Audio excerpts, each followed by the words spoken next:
Thank you guys for joining us. A little bit about Brian and myself.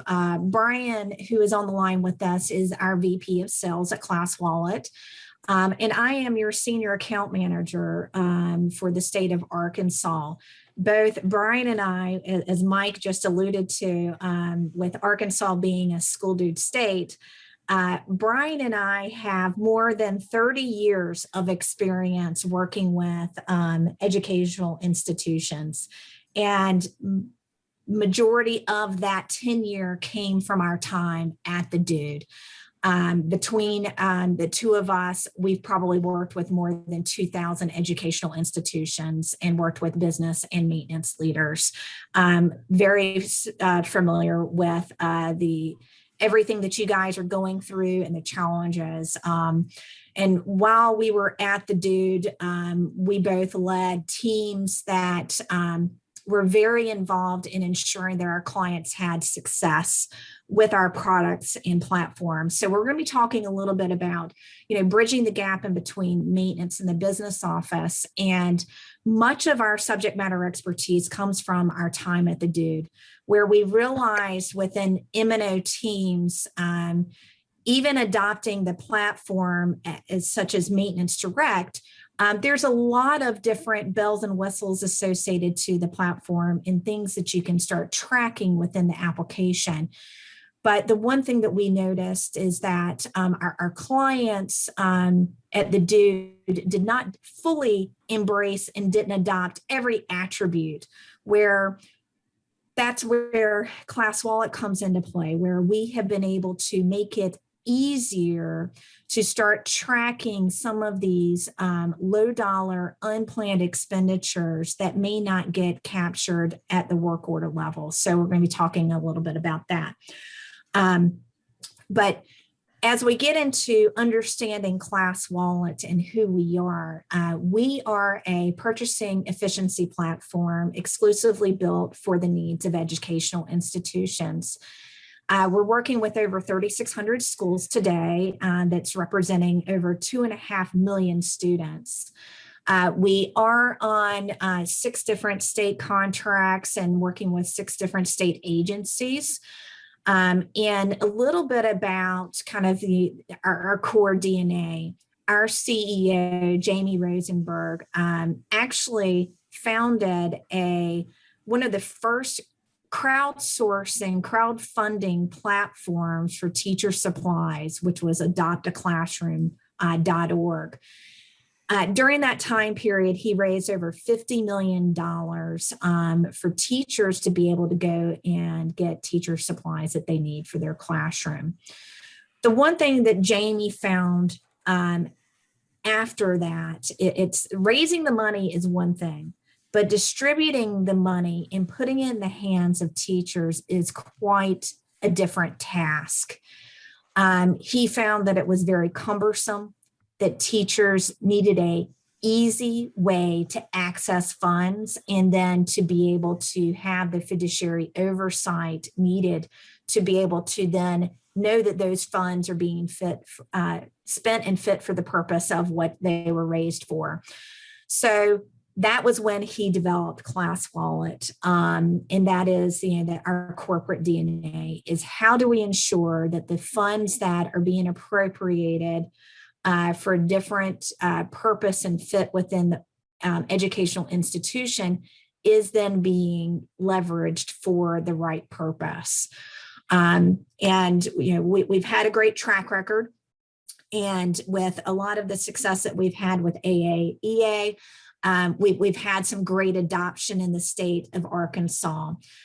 Here's just a sampling of some of our clients. We're now serving more than 50,000 students and have over 3,600 users in the state of Arkansas today leveraging our platform. We have districts as small as 300 students with Mount Vernon and to Little Rock School District with 25,000 students. So We're very excited about that, and that adoption continues to grow month over month. So hopefully we will be able to work with some of you guys that are on the line as well, if you're not already clients. So how are we serving these districts? We do have a suite of solutions. Majority of the clients in Arkansas are leveraging Teacher Wallet, which Teacher Wallet helps enables teachers to purchase goods and services to help influence and encourage a high success rate of student outcomes within the classroom. And most recently, we launched a new product called Maintenance Wallet, which helps enables your maintenance crews to easily purchase the supplies that they need to keep the schools up and running. And then we have, our family wallet product which enables families to access appropriated funds outside of the district. Meanwhile, we are providing all these platforms while providing the oversight control and the data that your finance and business offices need to make sure that they're accounting for these funds appropriately. So when we start looking at across the organizations in districts, there's typically 3 types of expenditures that are occurring. We see capital expenditures in the graph in the chart here. You're going to see those in green. And then you see these planned expenditures, which these are typically these scheduled purchases, things that are happening on a monthly, biannual basis, maybe some bulk purchasing. And then you have this large group of unplanned expenditures, which are often the most high volume and low dollar and lots of paper involved in these processes. At ClassWallet, our focus is really on addressing these day-to-day high volume paperwork transactions that are occurring within these unplanned expenditures. And we see that these high volume unplanned purchases are most frequently happening in 2 core areas within your schools. Number one, with teachers for classroom supplies, and then within your mobile workforce teams, such as your maintenance and operations teams. We see M&O teams making a lot of these day-to-day supply part purchases to address their workloads for the day. And this is really due to the fact that most districts don't have on hand 100% of the parts and supplies that they need to complete a work order. And as a result, they're making runs out to local supply houses or Home Depots or Lowe's to pick up a part to complete a work order. And majority of these crews are typically making these purchases against open POs and or leveraging a P card or vendor issued credit card, which result in a lot of high volume of paper and tracking down a lot of paper receipts and expenditures and reconciliation. And with this, I'm curious, one of the things that we want to do during this session is try and make it as interactive as possible.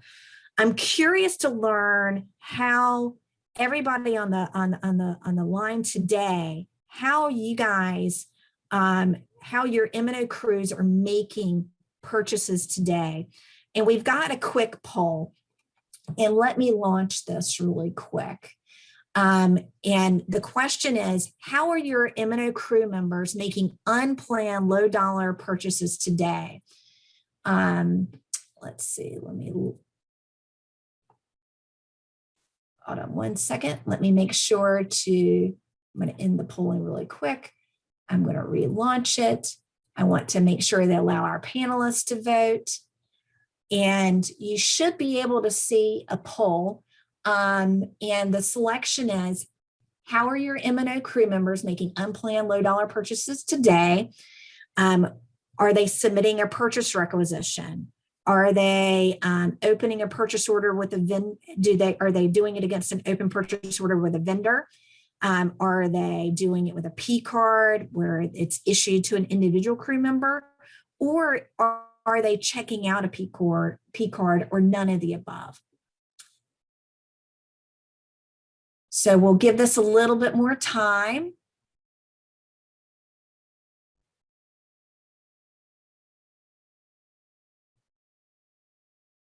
Okay. All right. I'm going to share the results. It looks like the majority of people are using an open purchase order with a vendor, and or they have a P card issued at the individual crew members. Okay, great.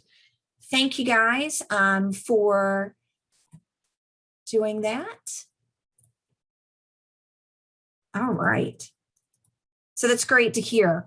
As I mentioned, earlier, we typically see the bulk and the volume of a lot of these purchases occurring in two different places. Majority of these are happening with classroom supplies with teachers, and then these mobile workforce teams. One of the things, what we want to be able to share is some comparative analysis and data points. This slide really showcases the year-over-year comparison of the average transaction value that we are tracking on our platform by student range. We ran this thinking that everybody has been going through a different kind of experience this past year, to say the least, right? With COVID-19, we weren't really sure what we would find when we were looking at 2020 expenditures on the platform versus 2021. The interesting thing that we found there, the average purchase transaction across the board on a national level on our platform was only separated by $4. So in 2020, the average transaction was $106.71 compared to $102.82 in 2021. So there's lots of spending that's happening across the the entire organization and districts. And it's really showcasing how small these transactions are and the process. When we look at and solely focus on 2020 results, we can see trends that districts with less than 7,500 students are spending on average over $100 per transaction, where districts over 7,500 students to 20,000 students are spending a little bit less. Their average transaction value is about $75. When we take it a step further and specifically look at Arkansas and what that national spend is, the blue line represents the national average. And you can see in Arkansas is well below the national averages. And most folks on the line understand and realize when it comes to teacher classroom supplies, the teachers in the state of Arkansas are very fortunate. The districts in the K through 6 grade teachers are provided $500 to use at their discretion. And these are what is the volume? What is the average transaction value associated to these $500 purchases that teachers are making today in Arkansas? And what we're finding, again, if you're looking at the average spend is well below those national averages. And it also showcases, to ensure that those districts and those teachers are taking in full advantage of that $500 that's being appropriated to them. This means on average, they're submitting anywhere from 5 to 7 receipts annually. So that means 5 to 7 expenditures or reimbursements that are typically happening. That's a lot of paper and time wrapped up into managing the process. And when you start looking at the average district has on our platform 144 users, that's anywhere from 720 to more than 1,000 receipts that you're managing on an average year. When you look at a district with less than 5,000 students, that means over 1,000 receipts. And typically those bookkeepers, if you have those at your site level, they're the ones that are really being inundated with this process. And on average, we're seeing that it takes anywhere from 15 to 30 minutes to process a receipt, to provide fund updates, to place orders. And when you start looking at the time involved, you're talking about anywhere from 15,000 minutes to 30,000 minutes, or really to get it into comparison, that's 250 hours or 31 days or 62 days, depending upon how large your organization really is. So that is a tremendous amount of paperwork and a lot of time invested in facilitating and managing that process. So now I'm going to pass it off to Brian to specifically talk about how we're working to not only fine-tune and streamline the process on the teacher side, but how are we really starting to address and bridge the gap in between the maintenance and the business office. Okay. Thanks, Scott. So yeah, it's interesting and cool to kind of look at the data points on a state like Arkansas, where we have clients using our teacher level products and really getting a good understanding of what those transactions look like. So what we wanted to do for the core topic of the day is look at really how we, as Scott mentioned, there's a ton of process that goes on, just by the fact that your maintenance teams are out buying stuff, right? So they're out there. Their goal is to keep your schools running, make them safe, provide that safe learning environment, and ultimately they're measured on work order completion, right? So getting that work done as fast as possible. Their needs are specific on the maintenance side. We have an understanding of that. I think we'd all agree. It is important to complete that work, capture the actual data of that work. Hence why the state of Arkansas has a system like SchoolDude to manage that. And maintenance at the end of the day, we don't like paper, right? So those are some of the core needs that we're gonna address today. On the business office side and the finance office side, obviously those folks are in place and are in charge of oversight of those funds. They want to have data-driven budget planning exercises that involves maintenance of facilities as well.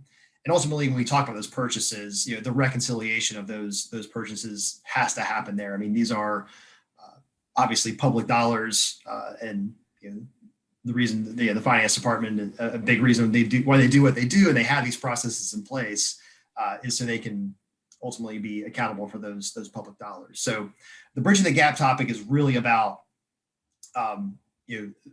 aligning those needs. And the purpose of me speaking of this is to give you some insight, or give the group some insight as to why ClassWallet has rolled out a technology to help with this. So Scott, can you move to the next slide, please? Sorry, folks, only one of us can drive. So here, I'll let Scott run the poll, but what we do want to capture is in this poll, and we want to ask the group to keep it interactive. When your maintenance teams are going out and making those day-to-day purchases, they have to run to the local hardware store or parts vendor to grab a supply. Are those transactions always being captured in your CMMS, which I'll give everybody the cheat code on that. That is computerized maintenance management system, which is SchoolDude in most of your cases.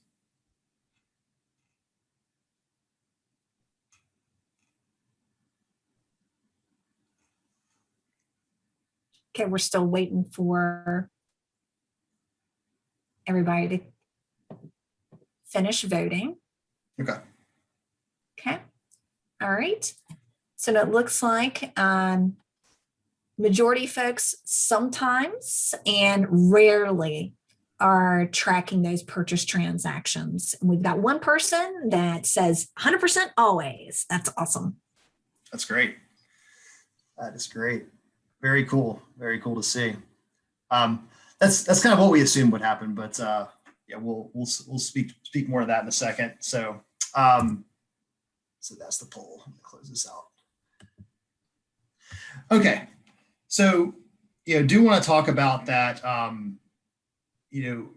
that process that, Scott laid this out before when she was speaking to the actual, the work behind, what happens when a, specifically when a, typically a low dollar transaction that happens, but they happen at a high volume. So, when that, maintenance technician needs to go out and buy that, this is kind of the real-time example.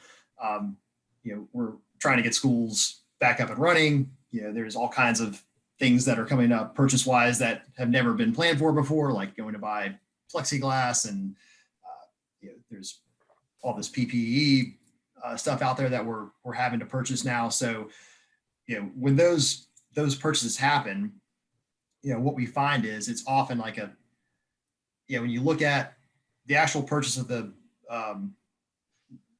actual transaction, making the purchase, if it's a blanket PO, there's the capturing the receipt, there's, you got the P card side, there's also capture receipt. That receipt has to come back somewhere, usually to the facilities department. That information has to be transferred over to the finance department and accounts payable, and then goes up through a reconciliation process.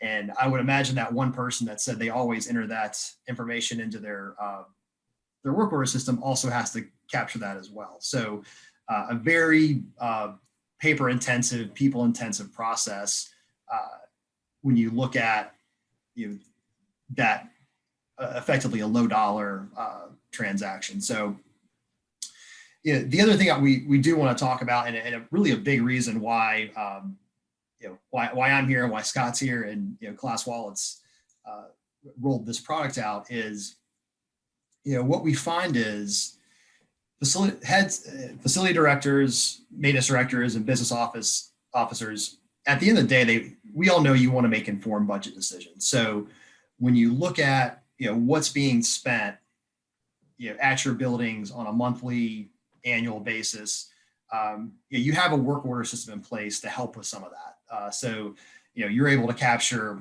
what work was done at the elementary school, the labor hours associated with it, the craft associated with it. And one thing that, just to give some history here, that Scott and I learned from our time in the Dude, when we started rolling out what we called a lot of our client success initiatives, when our clients asked us to really take a deep dive at the data and the reporting and look at what's being captured so school districts can make data-driven decisions. A work order system can produce, what I said before. It's that, the labor hours, the location, the actual work order ID, that information's there. What we found was always, or oftentimes missing, was those supply purchases, the day-to-day purchases often weren't captured because of this manual process. So we found this. We started rolling out our client success teams and doing a high level of account reviews. That was always one area that we consistently saw was missing. And as ClassWallet went into this initiative and started talking with state level leaders of facilities, we got feedback that there was an estimation of we're missing around 30% of your true cost of maintenance that's not captured in your work order system. So that's really at the top level what we're looking to solve to, is really enabling school business officers, school facility leaders, the ability to capture their true cost of running their facilities. I think the state of Arkansas is in a great spot. They have a consistent maintenance management system in place. In this case, we'd be looking to help bridge that gap capturing that extra data. So it's truly, let me just go through my notes here. Yeah. Okay. So again, we won't harp on the process. I think everybody gets it. It's that, that day-to-day purchase, the $20 toilet flange, it's still going through the same reconciliation, PO process, P card checkout process as your $300 or $400 purchase. So a lot of time administratively is kept on that. So maintenance wallet, that effectively is what the tool does. It is it's a card-enabled product. So we do use it's a pre-funded debit card as the primary purchase method. Maintenance crew has the ability to also shop an e-commerce site as well, but effectively, those funds are pre-funded by location and or by vendor. The business office establishes those controls, and the crew goes out and makes the purchases, uploads the receipts, and the AP folks get that information reconciled back. So with that, really what the solve is, and then these are the outcomes of the maintenance wallet, is we're looking to free up 20% of the accounts payable staff's time, ultimately enable the maintenance staff to close more work orders quicker, and then give you the ability to make those budget decisions based on your true cost of supplies on a per work order basis. And I'll touch quickly on culture. So, we talk a lot about moving away from a paper-based culture, and it's something that everybody wants to strive to. The one thing that we've learned at ClassWallet over the years with, particularly in our teacher product, the results show we've done this in districts, we've done this at a state level. We can eliminate paper, we can automate processes. That's what the software is there for.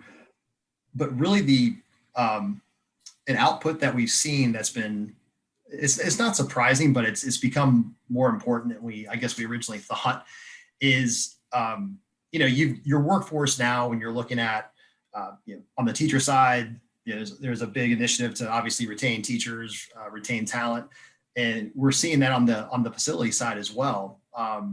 You're looking to bring in skilled trades folks into the workforce. As of right now, I'll give you, the rough figure is millennials make up, or will be making up 50% of the workforce here in the next year or two. So with that, having a technology that provides enablement, autonomy of funds and enables these folks to do their jobs easier is really being looked at more as a retention tool for school districts. So when we dive into why culture matters, we just want to share that with everybody as it's something that ClassWallet sees a lot of working with our clients.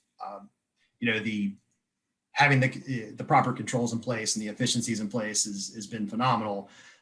But we hear a lot in our client feedback that the workplace culture and leveraging the technology has been a very important item. So with that, I'm going to jump into our some quick conceptual overviews here in a second. But really, at the end of the day, just before we jump into the actual visual of the solution, really what we're looking to provide here is oversight, control, and convenience. So we kind of feel there's a struggle now. So on oversight control, districts have this in place now. They have high oversight control and low convenience in place. So what this means is there are purchase order processes in place. There's invoice management, receipt collection. The reconciliation happens. We know that happens all day, every day. On the convenience line, we've seen in districts, purchase cards are a method to bring in convenience. However, we do find talking with districts that oversight control does get impacted there. So we tend to put the P cards in the low oversight control and high convenience side. So ultimately what ClassWallet is looking to solve to is giving districts high oversight control and high convenience with our tools. So with that, we do want to do a quick conceptual demo. So these will take roughly, they're 2 to 3 minutes, and we'll be able to share the actual product demo. All right. So the first one that is up is going to be our teacher wallet demonstration.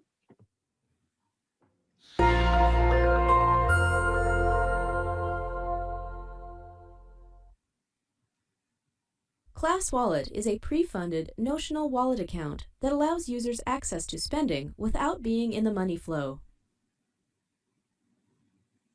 There are two popular ways teachers use funds to purchase the resources they need. The first is shopping in the ClassWallet e-commerce marketplace. Teachers can peruse a network of vendors that have integrated with ClassWallet. Search for the products that they need,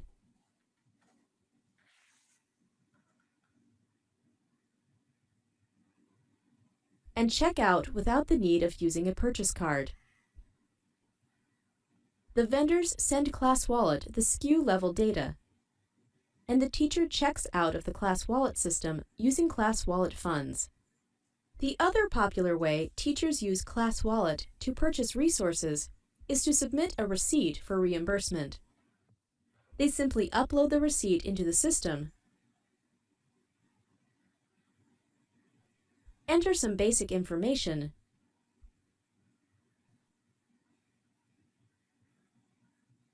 and complete the reimbursement request. ClassWallet will automate the ACH direct deposit. Administrators have the ability to configure ClassWallet to approve every purchase first. The administrator simply logs into the dashboard, can view each transaction, zoom in on the receipts, and approve or reject it. Here they can view the SKU level data of the e-commerce transaction and approve or reject. Administrators get access to robust reporting for easy reconciliation and tracking. Here they can view each transaction. Here's the reimbursement with the digitized receipt, and the e-commerce transaction with all the item level detail.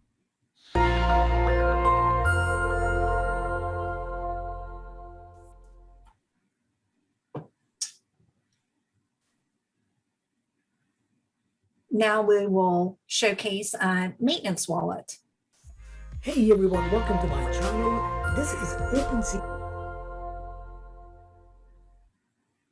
The product is a card designed specifically and exclusively for maintenance crew.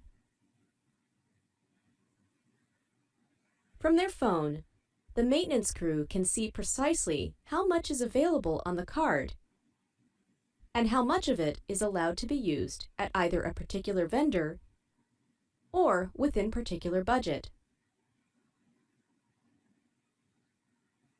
After the crew member uses the card, they will be able to access their phone and immediately see the charge appear.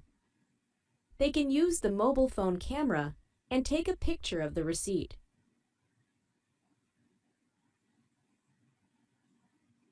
They're able to add a work order number, another accounting number, and notes, and submit it to you. This is your view as an administrator. When you log in, you get real-time visibility of all maintenance expenses, showing school location, work order number, order, accounting codes, and any other data that help you reconcile these transactions with your work order and accounting systems.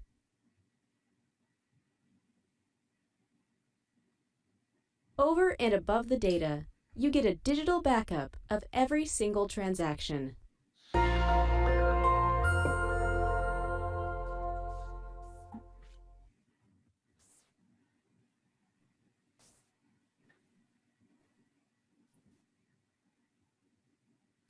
Oh, sorry about that.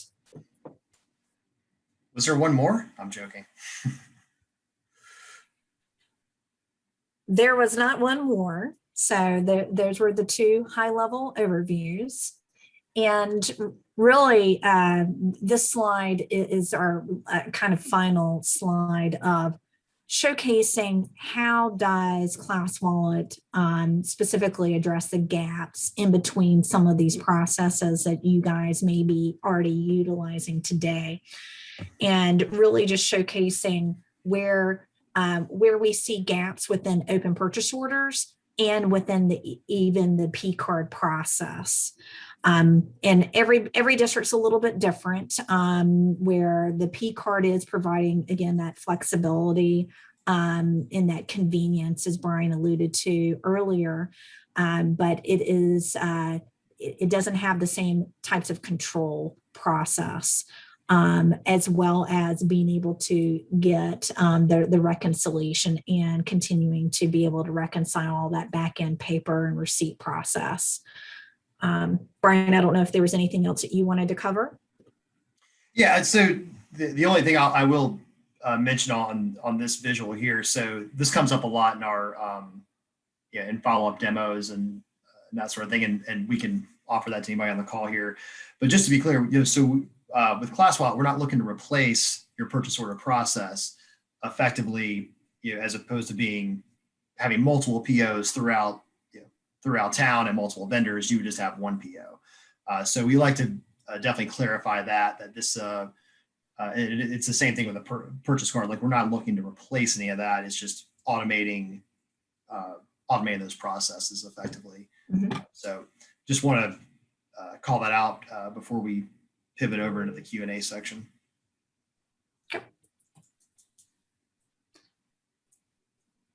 So now we'd like to open it up for any questions or comments or anything like that. So we're monitoring the chat. Did see one question: what happens with leftover funds that a teacher may leave on their card or account? Those actually get it's flexible. Whatever you want to do with those funds, they can either be reverted back to you, where you can then distribute amongst everybody else. But those funds are your funds, and you can then determine how do you want to be able to utilize those if they are unused. Those do not stay on the platform. We can either credit those back to your account, or you can redistribute those to other teachers or carry over from year to year, which a lot of the districts do that way. So great question. And Scott, part of the part of your implementation, when you kick off, we don't dive into it now, but it's pre-funding the accounts, rolling it out to your teachers, and throughout the year, part of the ClassWallet services, there are check-ins and reminders, because we understand there is a struggle to actually get the funds spent. So that's part of the service offering as well, is tools to remind teachers to spend. Best Exactly. Because you, as a administrator, you're going to determine when is the cutoff date of when those funds can be spent. And like Brian alluded to, reminders are sent out to those teachers, letting them know that they have a balance, because we want to encourage them to be able to use those funds. And even if they exceed those funds, there's a way that they can top off any funds if they want to be able to come out of pocket as well. So there's a number of different ways, and there's a lot of flexibility within the application. Mike, anything else before we wrap up? No, sir. I don't believe so. We appreciate y'all being here and sharing this information today. It's always a good thing if we can reduce paperwork and save money. Yeah, That's right. Great. We appreciate everybody's time. Yep. Thanks, everybody. Thanks for making it out today, and look forward to catching up in the future. Absolutely. Thanks, guys. Take care.